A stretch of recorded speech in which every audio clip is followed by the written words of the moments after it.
نحمده ونصلي على رسوله الكريم اما بعد فاعوذ بالله من الشیطان الرجیم بسم اللہ الرحمن الرحیم ربنا تقبل منا۔ السلام علیکم ورحمۃ اللہ وبرکاتہ۔ پچھلے ماڈیول میں ہم نے قبلہ رخ کی جو تبدیلی ہے اس کے واقعہ کے بارے میں جاننے کا آغاز کیا تھا اور سیقول کا پارے کا الحمدللہ آغاز کیا تھا، اور آج اسی کی کنٹینیویشن میں ہم انشاءاللہ تعالیٰ بات کریں گے۔ ہم نے پہلے یہ پڑھا کہ کیسے جب قبلہ رخ ہوا تو جو لوگ نہ ماننے والے لوگ تھے انہوں نے اس بات کا بھی وہ مذاق بنانے لگے، تانے مارنے لگے کہ ابھی کچھ تھا تمہارا قبلہ، ابھی کچھ اور ہو گیا، تو اس دین میں جو ایک اسٹیبلٹی ہے وہ نہیں ہے، نعوذ باللہ، یہ سب کہنے لگے۔ تو اللہ تعالیٰ نے یہ بتا دیا کہ ان سب چیزوں کے باوجود بھی جو اس کو وتھسٹینڈ کرے گا، جو اس کے اگینسٹ کھڑا ہوگا، اسی چیز کے لیے تمہیں بنایا گیا ہے، اور اسی چیز سے تم ایک ایگزامپل سیٹ کر سکتے ہو ان سب کے لیے، اور اسی لیے تمہیں ایک گفٹ دیا گیا ہے، اس دین کا، اس ایمان کا تمہیں گفٹ دیا گیا ہے، اور یہ تمہارے ایمان کا اصلی ٹیسٹ ہوگا کہ کیسے تم آڈز کے اگینسٹ کھڑے ہو کے بھی اپنے دین کو ود ہولڈ کرتے ہو۔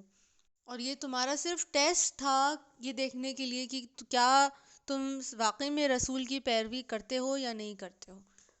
پھر ہم نے یہ بھی جانا کہ کیسے آپ صلی اللہ علیہ وسلم جو بے چینی تھی، ان کی بے چینی، اس کو اللہ تعالیٰ نے سیشیٹ کیا اور یہ کہا کہ تمہاری جو خواہش تھی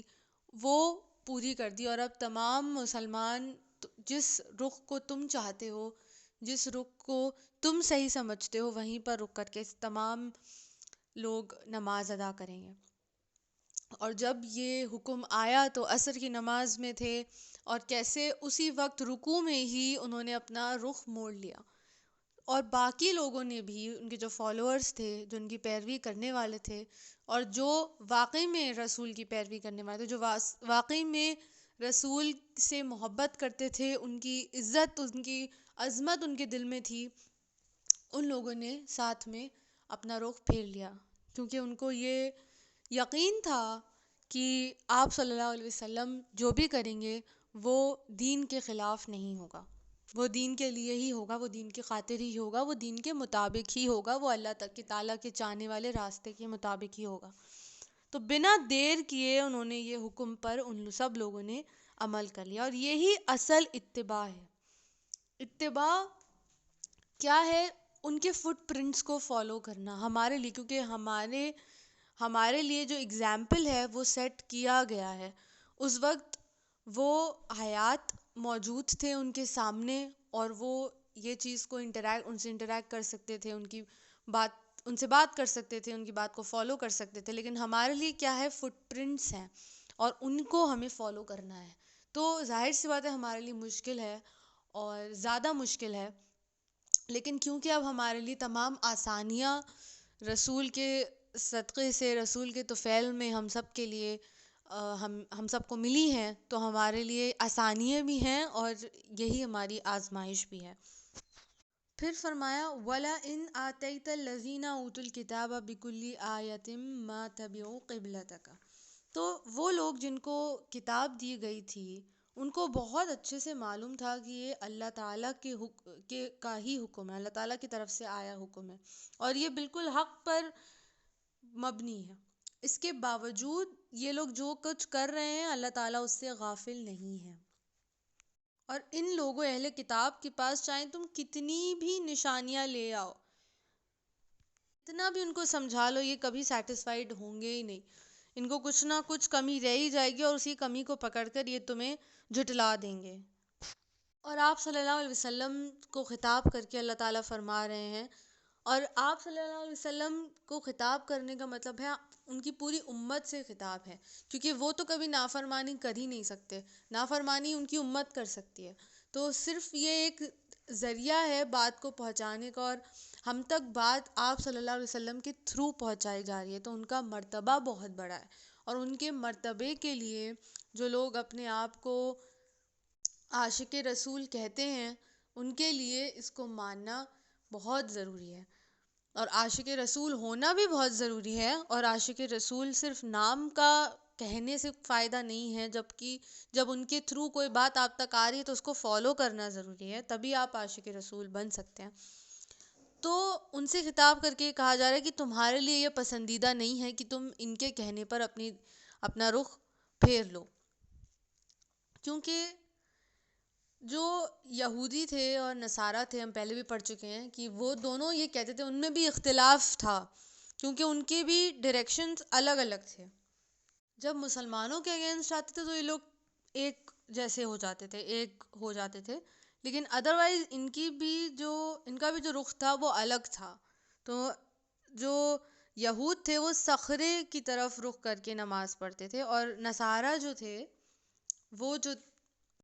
مغرب کے جہاں پر ہم لوگ اپنا رخ کر کے پڑھتے ہیں وہاں پر، اور نصارہ جو تھے وہ مشرق کی طرف رخ کر کے نماز پڑھتے تھے۔ تو ان دونوں کا بھی الگ الگ رخ تھا۔ تو یہ لوگ تم سے بھلے ہی کہہ رہے ہوں کہ تم ہمارے جیسے بن جاؤ تبھی تم حق پہ ہوگے، لیکن تمہارے لیے پسندیدہ نہیں کہ تم ان کا قبلہ رخ اختیار کر لو۔ اور ان میں سے بعض کا قبلہ رخ اختیار نہیں کرتے ہیں۔ یہاں پر جو بات کہی جا رہی ہے وہ نصارہ اور یہودیوں کے لیے کی جا رہی ہے، کیونکہ ان لوگوں میں بھی اختلاف رہتا تھا، تو یہ بھی ایک دوسرے کا قبلہ رخ اختیار نہیں کریں گے۔ اور اگر پھر بھی تم اس بات کو فالو کرو، اگر پھر بھی تم ان کی بات مان لو، اگر پھر بھی تم غیر اللہ کی بات مان لو، تب اس کے باوجود کہ تمہارے پاس حق آ چکا ہے، حق کی کتاب آ چکی ہے، اگر تم ان کی وشز پر ڈانس کرنے لگو گے، ان کی وشفل تھنکنگ پر، ان کی ٹیونز پر ناچنے لگو گے، تو تم بے شک تمہاری جو شمار ہے وہ ظالموں میں سے ہوگا۔ کسی کو فالو نہیں کرنے کا حکم دیا گیا ہے، صرف رسول اللہ صلی اللہ علیہ وسلم کو فالو کرنے کا حکم دیا گیا، کیونکہ اگر علم ہو کر بھی ہم نے وہی کرا تو پھر کیا فائدہ؟ جب صحیح بات پتہ چل گئی، کیونکہ بہت سارے لوگ اس لیے صحیح بات نہیں جاننا چاہتے ہیں کیونکہ پھر فالو کرنا پڑ جائے گا، لیکن جب حاصل کر لیا علم ہونے کے باوجود بھی اگر بیوقوفوں جیسی حرکتیں کریں، اپنے آپ کو خود ہلاکت میں مبتلا کیا، تو کیا فائدہ؟ آپ کے جو رولز ہیں ان کو آپ کو فالو کرنا ہے۔ رولز اور کمفرٹ، ان دونوں میں ڈیسائیڈ کرنا بہت مشکل ہوتا ہے، اور جس نے ڈیسائیڈ کر لیا اس کو رولز میں بھی کمفرٹ مل جائے گا انشاءاللہ۔ اور کوئی کمفرٹ دنیا میں ایسا نہیں ہوتا ہے، چاہے آپ کسی چیز کو بھی کمفرٹ مانیں، اس جس میں کہ رولز نہ ہو۔ تو دیکھیے، اگر آپ نے کمفرٹ چوز کرا تب بھی آپ رول سے پیچھا نہیں چھڑا پائیں گے، اگر آپ نے رولز چوز کر لیے جو اللہ تعالیٰ کے بتائے رولز ہیں تو آپ کو انشاءاللہ خود ہی اس میں آپ کمفرٹیبل ہو جائیں گے۔ تو اللہ تعالیٰ کا بن کے رہنا ہے انشاءاللہ تعالیٰ، اس نے جو بات کہہ دی اسی کو فالو کرنا ہے۔ ایک بہت خوبصورت شعر بھی ہے کہ میری زندگی کا مقصد تیرے دین کی سرفرازی، میں اسی لیے مسلمان، اسی لیے نمازی۔ پھر فرمایا الحق من ربک فلا تکونن من الممترین ولکل وجہۃ هو مولیہا فاستبقوا الخیرات اینما تکونوا یأتی بکم اللہ جمیعا ان اللہ علی کل شیء قدیر۔ یہاں پر بتایا جا رہا ہے کہ ہر ایک کے لیے ایک ہی رخ ہے اور اسی کی طرف وہ مڑتا ہے۔ یہاں پر یہ بات ہمیں بتائی جا رہی ہے کہ جس چیز کی انسان کو محبت ہوتی ہے وہ اسی کی طرف بار بار رخ کرنے کی کوشش کرتا ہے، اسی کی فکر ہوتی ہے، اسی کی اور بار بار جانا چاہتا ہے، پھر کے جانا چاہتا ہے، پھر کے دیکھتا ہے۔ تو جس کو اللہ تعالیٰ سے محبت ہے وہ اس رخ کی طرف پھر کے جانا چاہے گا، اور بے شک اس بات کو جان لو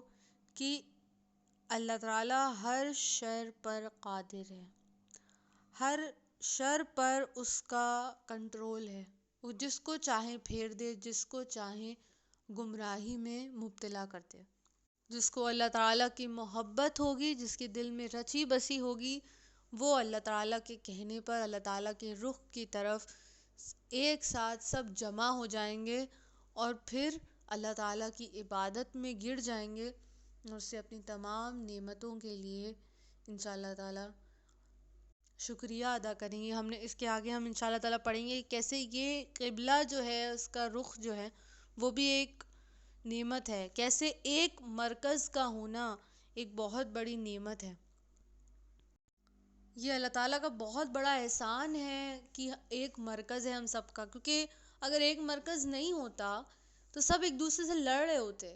کسی کے پاس کوئی وجوہات ہوتی کہ اس طرف رک کر کے نماز ادا کرنا چاہیے، کسی کے پاس کوئی اور وجوہات ہوتی کہ اس طرف منہ پھیر کے نماز ادا کرنی چاہیے. جو مخالفتیں ہیں، جو فرقے ہیں، تو فرقے پھیلے ہوئے ہیں، اس کے بیسس پہ، اس کی بنا پر لوگ ایک دوسرے سے جھگڑا کرنے لگتے. تو لوگ یہ ساری باتیں نہ بنائیں، اس لیے ایک مرکز کا ہونا اللہ تعالیٰ کی بہت بڑی نعمت ہے. سب سے بڑی بات ہے یونٹی پھیلاتا ہے یہ تمام مسلمانوں میں، اور ایک قبلہ کا ہونا یعنی کہ ایک ہی طرف سب سر جھکائیں گے، چاہے دنیا کے کسی کونے میں ہوں، سب ویسٹ کی طرف اپنا منہ کر کے، سب مغرب کی طرف اپنا منہ پھیر کے نماز کو ادا کریں گے، سجدے میں گر جائیں گے. تو یونٹی مسلمانوں میں ایک جو ایک جٹ، جو ایک بردرہڈ کی جو فیلنگ ہے اس کو پروموٹ کرتا ہے یہ، اور یہ بہت بڑی ہدایت کا ذریعہ ہے. لفظی، معنی، عملی، یہ ساری حکمتیں اس کے پیچھے ہیں کہ یہ کیسے ہدایت کا ذریعہ ہمارے لیے بن سکتا ہے. اور یہ اللہ تعالیٰ کی نعمت ہے، ہم پر بہت بڑی نعمت ہے. نبی کا آنا اور سارے نبیوں کا آنا اور قبلہ کا ایک ہونا، یہ دونوں اللہ تعالیٰ کی بہت بڑی نعمت ہے، بہت بڑا احسان ہے اللہ تعالیٰ کا کہ جو ہم کو ملا ہے. تو ایک مرکز کا ہونا کتنا زیادہ ضروری ہے مسلمانوں کے لیے، اس کو شاید ہمیں امیجن کرنا مشکل ہے کیونکہ اس سچویشن میں ہم پہنچے نہیں ہیں. لیکن آج کل جو حالات ہیں، جس طریقے سے تفرقے پھیل رہے ہیں، اس کو ہم دیکھ کر جتنے پریشان ہوتے ہیں، ہم یہ سوچ سکتے ہیں کہ اگر یہ سچویشن اور زیادہ میگنیفائی ہوتی کہ قبلے کا رخ کوئی کچھ کہہ رہا ہے، کوئی کچھ کہہ رہا ہے. اب تو اتنی چھوٹی چھوٹی باتوں پر اتنے بڑے بڑے تفرقے، اتنی بڑی بڑی لڑائیاں ہوتی، تو اتنی بڑی جو بات ہے اس پر کتنی لڑائیاں ہوتی ہیں. اگر ہم اس کو امیجن کر سکیں تو ہمیں پتہ چلے گا کہ ایک مرکز کا ہونا کتنا بڑا احسان ہے اللہ تعالیٰ کا ہم سب پر،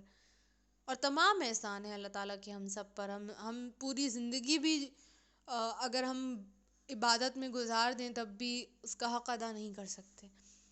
دو لوگ ہیں جن کا حق کبھی نہیں ادا کیا جا سکتا، ایک اللہ، ایک اس کا رسول. ان کا حق کبھی انسان اپنی زندگی میں ادا نہیں کر سکتا، اور اللہ تعالیٰ ایکسپیکٹ بھی نہیں کرتا ہے، اللہ تعالیٰ کو چاہیے بھی نہیں کہ آپ اس کا حق ادا کریں. وہ آپ کا محتاج نہیں ہے، ہم اس کے محتاج ہیں. وہ بے شمار دیتا ہے، اور اس کو کسی بھی ریورٹ بیک کی یا کسی بھی ریٹرن گفٹ کی اگر آپ بولیں، یا پھر کسی بھی احسانات کی آپ کی طرف سے اس کو ضرورت نہیں ہے. وہ رحیم ہو کے دیتا ہے، وہ بے شمار دیتا ہے، جس کو جتنا چاہیں عطا کرتا ہے. اور کیونکہ ہم اور آپ کے پاس علم ہے تو ہم دین کے ساتھ کبھی کمپرومائز کر ہی نہیں سکتے انشاءاللہ. وآخر دعوانا الحمد للہ رب العالمین. السلام علیکم ورحمۃ اللہ وبرکاتہ.